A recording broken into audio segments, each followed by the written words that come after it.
আসসালামু আলাইকুম viewers, job Warriors চ্যানেলের পক্ষ থেকে অনেক দিন পর সবাইকে আবারও স্বাগতম। আসলে বিসিএস পরীক্ষা পরপর দুইটা থাকার কারণে আমি নতুন কোনো ভিডিও আনতে পারিনি, এছাড়া নিজের কিছু ব্যস্ততাও ছিল। তো আজকে যে বিষয়টা নিয়ে ভিডিও করব সেটা হচ্ছে খাদ্য অধিদপ্তরের নিয়োগ পরীক্ষা সাজেশন। আমরা সকলে হয়তো জানি যে সামনে খাদ্য অধিদপ্তরের দুইটা পরীক্ষা, খাদ্য উপপরিদর্শক ও সহকারী খাদ্য উপপরিদর্শক, এই দুটো পরীক্ষা। এবং আশা করা হচ্ছে খাদ্য উপপরিদর্শক পরীক্ষাটা আগামী 25 তারিখ ইনশাল্লাহ হবে। বিভিন্ন প্রকার সোর্স বা বিভিন্ন মাধ্যমে জানা যাচ্ছে পরীক্ষাটা আগামী 25 তারিখ হবে। আর সহকারী খাদ্য উপপরিদর্শক পরীক্ষাটাও 17 তারিখ হওয়ার কথা শুনেছিলাম, তবে বিষয়ে পরবর্তীতে আর কোনো আপডেট জানা যায়নি। তো আপনাদের এখন থেকেই অন্তত পড়ালেখা শুরু করতে হবে। অনেকেই তো বিসিএস পরীক্ষা দিচ্ছে বা বিভিন্ন চাকরি পরীক্ষা দিচ্ছে, প্রস্তুতি নিচ্ছে, তারা পড়ালেখা করছে, অনেকে করতেছে হালকা পাতলা টুকটাক, বা অনেকে শুরু করবে এরকম। তো যারা খাদ্য অধিদপ্তরের প্রস্তুতি নিতে চাচ্ছেন তাদের জন্য একটা সাজেশন আমি তৈরি করেছি যে কোন কোন টপিক থেকে, কোন সাবজেক্টে কোন কোন টপিক থেকে প্রশ্ন আসতে পারে, বিগত প্রশ্নগুলো অ্যানালাইসিস করে। তবে আসলে চাকরির পরীক্ষায় সাজেশন বলতে গেলে সেরকম কিছু হয় না, সবই ইম্পর্ট্যান্ট টপিক বা ওই ঘোরাই ফেরাই একই জিনিসই আসে। তারপরেও চেষ্টা করেছি কিছু সাজেশন দেওয়ার। তো প্রথমে মানবন্টনটা দেখে নিই আমরা। বাংলায় 30 মার্ক, ইংরেজিতে 30, গণিতে 20, সাধারণ জ্ঞান 20, সর্বমোট এই 100 মার্কের পরীক্ষা হবে। সময় 90 মিনিট এবং পরীক্ষা হবে এমসিকিউ পদ্ধতিতে। তো এরপরে আমরা চলে যাই সরাসরি বাংলা সাবজেক্টে। বাংলা থেকে যে সকল গুরুত্বপূর্ণ টপিক আছে সেগুলো আমি বিভিন্ন স্টার মার্কের মাধ্যমে আরও বেশি একটু আইডেন্টিফাই করার চেষ্টা করেছি। আমরা বিগত কিছু প্রশ্ন অ্যানালাইসিস করে দেখতে পারছি যে যেসব টপিক থেকে বেশি বেশি প্রশ্ন আসে সেগুলোকে আমরা মার্ক করছি বেশি। সমার্থক শব্দ, এখান থেকে প্রশ্ন দেখা যাচ্ছে কোনো কোনো পরীক্ষায় 2 বা ততোধিক প্রশ্ন থাকছে। প্রতিশব্দ, সমার্থক শব্দ এবং প্রতিশব্দ প্রায় সেম, তারপরে এটাকে একটু আলাদা করা হয়েছে, এটা সাধারণত শব্দার্থের মতো, সমার্থক শব্দ তো আপনারা জানেনই। এরপরে এক কথায় প্রকাশ, বাগধারা, বানান, পারিভাষিক শব্দ এবং শব্দ ভাণ্ডার, যে ফার্সি শব্দ, আরবি শব্দ, চীনা শব্দ, জাপানি শব্দ, এইগুলা যেগুলা, তো এগুলো সবই আমি 7 স্টার মার্ক করছি। এগুলা সব প্রত্যেকটা টপিকই মুখস্থ টপিক। সমার্থক শব্দ, প্রতিশব্দ, এক কথায় প্রকাশ, বাগধারা, বানান, পারিভাষিক শব্দ, শব্দ ভাণ্ডার, এগুলো মুখস্থ একদম। এগুলো আসলে বোঝার মতো কিছু নাই, মুখস্থ টপিক। সে মুখস্থ করার বিভিন্ন কৌশল আছে। এরপরে আছে বাংলা ভাষার ইতিহাস, ভাষা রীতি, এই যে টপিকটা আছে একটু বিস্তারিত আছে অনেক কিছু। এখান থেকে আসলে প্রশ্ন আসে, বিভিন্ন পরীক্ষায় প্রশ্ন এখান থেকে থাকেই বলতে গেলে। এরপর আসে ধ্বনি, খুবই ইম্পর্ট্যান্ট একটা টপিক। ধ্বনি, ধ্বনি পরিবর্তন বা মৌলিক ধ্বনি, যৌগিক ধ্বনি যেগুলো আছে, এরকম কিছু কিছু জিনিস দিয়ে ধ্বনি টপিকটা সাজানো হয়েছে। সন্ধি, সমাস, এগুলো মুখস্থ টপিক। তবে সমাস আসলে বোঝার অনেক কিছু আছে। আমার চ্যানেলে সমাসের একটা ভিডিও দেওয়া আছে, সুন্দর ভিডিও। আশা করি একবার দেখলে আপনাদের সমাস নেওয়ার কোনো সমস্যা থাকবে না। আই বাটনে ক্লিক করলে পাবেন। এরপরে উপসর্গ, খাঁটি বাংলা উপসর্গ, সংস্কৃত উপসর্গ, এগুলো যেগুলা, এবং কোন অর্থে কোনটা ব্যবহৃত হয়েছে এটাও দেখবেন। কারক ও বিভক্তি, এখান থেকে আসলে কারক বিভক্তি থেকে সব পরীক্ষায় প্রশ্ন থাকে না। আমার কারক বিভক্তি নিয়ে একটা ভিডিও আছে, আমি আই বাটনে দিয়ে দেব, অবশ্যই দেখে নেবেন। বাক্য শুদ্ধি, বিপরীত শব্দ। আচ্ছা, বাক্য শুদ্ধি, বানান প্রায় কাছাকাছি টপিক, তবে এটা আসলে বাক্য আর এটা হচ্ছে শব্দ। এরপরে হচ্ছে বিপরীত শব্দ, নত্যবিধান, সত্যবিধান, বাক্য প্রকরণ, প্রত্যয়, বিরাম চিহ্ন, এগুলো আসলে লেস ইম্পর্টেন্ট। তারপর আমি দিয়ে রাখছি যে অন্তত একবার হলেও দেখে যাবেন যে আসলে কি আছে এখানে, বিরাম চিহ্ন যে কোনটায় কত সেকেন্ড থামতে হয়। এরপরে বাক্য প্রকরণ, যে বিভিন্ন প্রকার বাক্য আছে, কোনটা কোন বাক্য, যদি এগুলো সাধারণত পারে সবাই, তারপরও একবার দেখলে দেখা যাচ্ছে যদি চলে আসে সেক্ষেত্রে আপনার জন্য সহজ হবে। আমাদের চ্যানেলে এখন থেকে নিয়মিত ইনশাল্লাহ ভিডিও দেওয়ার চেষ্টা করব। যদি ভিডিওটি ভালো লেগে থাকে অবশ্যই লাইক করবেন, চ্যানেলটি সাবস্ক্রাইব করবেন, আর বন্ধুদের সাথে অবশ্যই শেয়ার করবেন। আশা করি চ্যানেলের অন্যান্য ভিডিও দেখলে আপনাদের চ্যানেলটি ভালো লাগবে আশা করি অন্যান্য ভিডিওগুলো দেখবেন। এরপরে আসি বাংলা সাহিত্যে।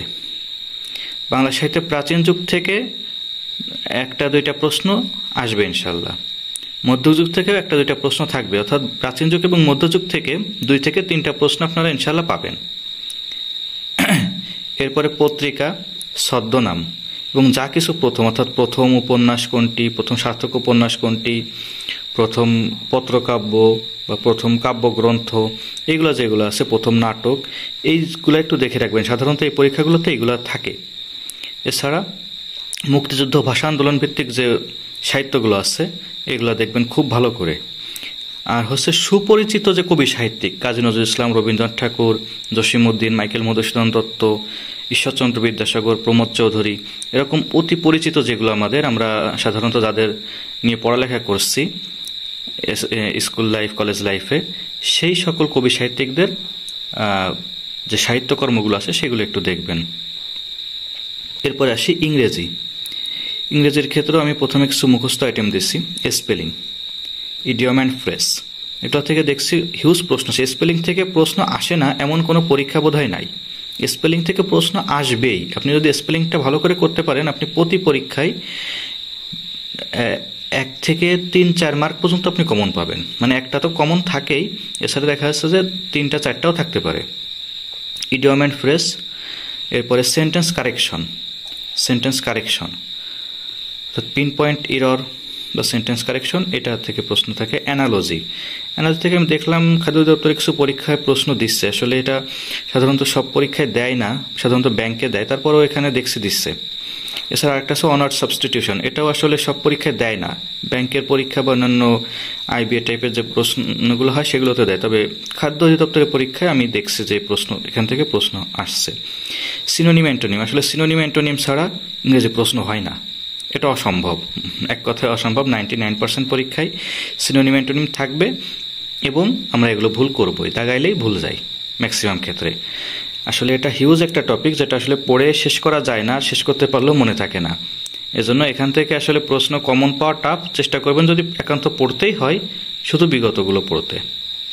আর যদি স্কিপ করতে চান স্কিপ করতে পারেন, আমি সাধারণত স্কিপ করতে বলি, কারণ এখানে টাইম দিয়ে 2 মার্ক কমন পাওয়ানোর থেকে এই টাইমটা অন্য কোথাও দিলে 5 মার্ক কমন পাবেন আপনি। আর যদি পড়তে হয় তাহলে বিগত পড়বেন।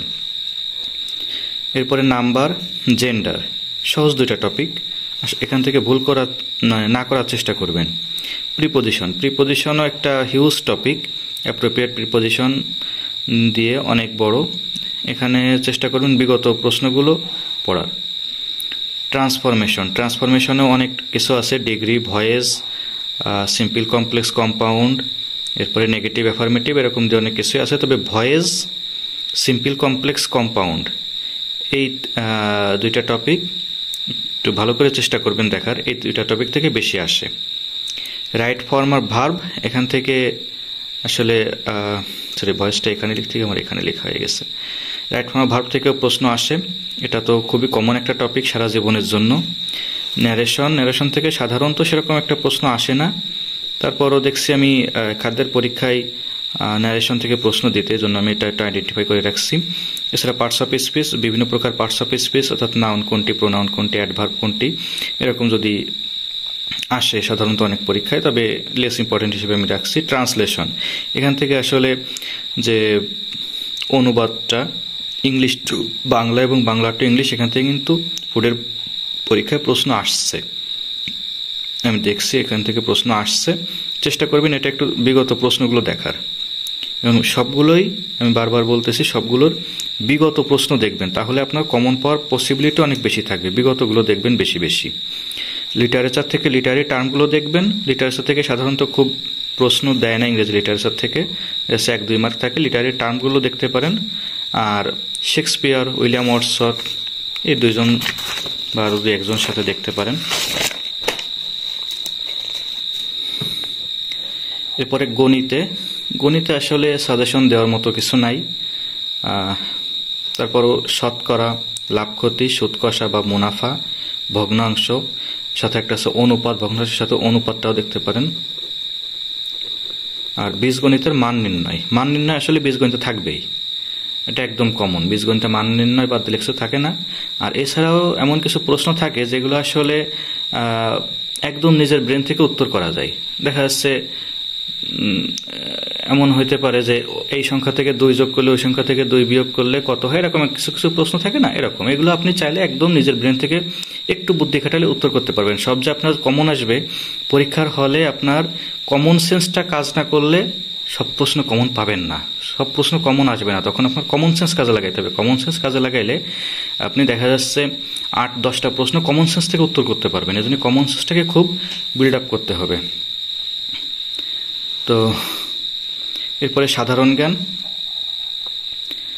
সাধারণ জ্ঞানে প্রাচীন বাংলার ইতিহাস সাথে ইংরেজ আমল দিয়েটি আপনারা, অর্থাৎ প্রাচীন পাকিস্তানি আমলের আগ পর্যন্ত সবই আপনি বিগত দেখবেন, ভিতরে বিস্তারিত পড়ার দরকার নেই, বিগত প্রশ্ন পড়বেন যথেষ্ট। মুক্তিযুদ্ধ তাই, মুক্তিযুদ্ধ বিগত পড়বেন, কারণ এগুলো তো আসলে নতুন কিছু অ্যাড হয়নি, সবই পুরাতন, সবই কোনো না কোনো পরীক্ষায় এসে গেছে। কৃষির সম্পদ, এখানে আমি 10% দিচ্ছি। পরীক্ষা যেহেতু ফুডের, কৃষি এবং অর্থনীতির সাথে ভালো সংযোগ আছে, এজন্য এটাকে আমি 10% এবং এখানে 7% দিচ্ছি। খাদ্যে, ধান উৎপাদনে বা খাদ্য বিভিন্ন শস্য উৎপাদনে, বিভিন্ন রকম শস্য, মশলাপাতি, এগুলো বিভিন্ন উৎপাদনে বা মাছ উৎপাদনে বাংলাদেশ কততম অবস্থানে আছে পৃথিবীতে, কোন দেশের কি অবস্থান, কোনটার কোন তথ্য মতে, IMF এর তথ্য মতে কোনটা, এইগুলা খুবই ভালো করে দেখতে হবে কৃষি সম্পদ থেকে। এখান থেকে প্রশ্ন ইনশাআল্লাহ আপনি কমন পাবেনই। কৃষি সম্পদ আমি আবারও বলছি, এটাকে আমি 10% দিচ্ছি, এখান থেকে আপনি খুব ভালো করে পড়বেন। অর্থনীতিটা পড়বেন, বাজেট, অর্থনৈতিক সমীক্ষা, সাথে যা যা পড়ার মতো বই পাবেন, এগুলো বিগত পড়বেন, ঠিক আছে, তবে এগুলো কিন্তু আপডেট হয়। এজন্য এই টপিকটা বিগত না পড়ে আপনারা চেষ্টা করবেন আপডেট পড়ার, কোনো একটা সাম্প্রতিকের বই থেকেও আপডেট পেয়ে যাবেন।